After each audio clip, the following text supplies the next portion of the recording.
កាលពីព្រេងនាយមានគ្រួសារនៅជនបទមួយរៀបចំធ្វើម្ហូបផ្ញើជូនទៅកូនស្រីដែលរៀននៅភ្នំពេញម្ដាយធ្វើមាន់ដុត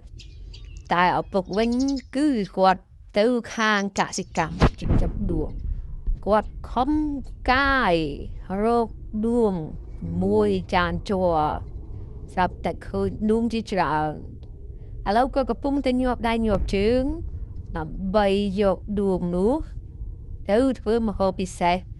ជូនកូនស្រីគាត់ច្រើនណាស់មួយចានដៃនេះមិនក្រោមពី1គីឡូជាងទេបាទបន្ទាប់ពីយើងយកមកហើយយើងលាងទឹកឲ្យស្អាតលាងទឹកឲ្យស្អាតហើយយើងឲ្យផ្លែត្របែកនិងផ្លែចេកឲ្យវាញ៉ាំមួយសន្ទុះហើយជា1ម៉ោងវានឹងញ៉ាំផ្លែត្របែកនិងផ្លែចេកចូលក្នុងពោះហើយសឹមយើងយកវាទៅលាងសម្អាតមួយសាទៀតលាងមួយសាទៀតឲ្យស្អាតនេះខាងកូនចុងភៅអូធំណាស់ធំដល់ល្អណាស់ឥឡូវបន្ទាប់មកយើងដាក់វាចូលនៅក្នុងទឹកក្តៅអ៊ុន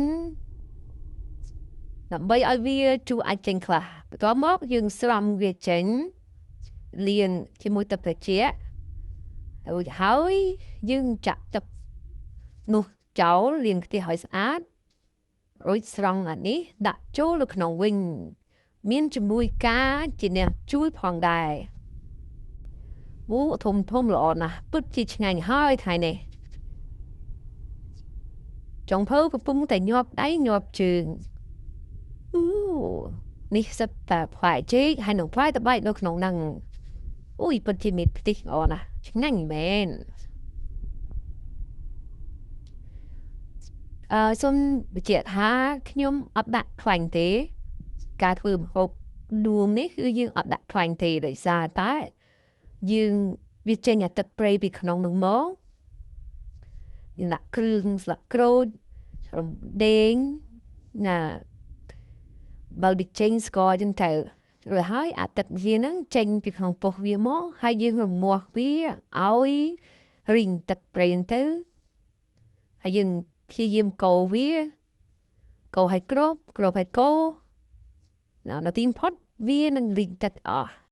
រីងហើយវានឹងចេញក្លិនឈ្ងុយតាមបែបធម្មជាតិនេះណែឆ្អិនគូកស្ញែងមិនបាច់ប្រើខ្លាញ់ព្រោះខ្ទិះរបស់វានឹងចេញជំនួសឲ្យខ្លាញ់សាកមើលទៅនេះណែមួយស្លាបព្រាផាត់ឆ្ងាញ់ទេនេះជាការស្រេចដួងបំពង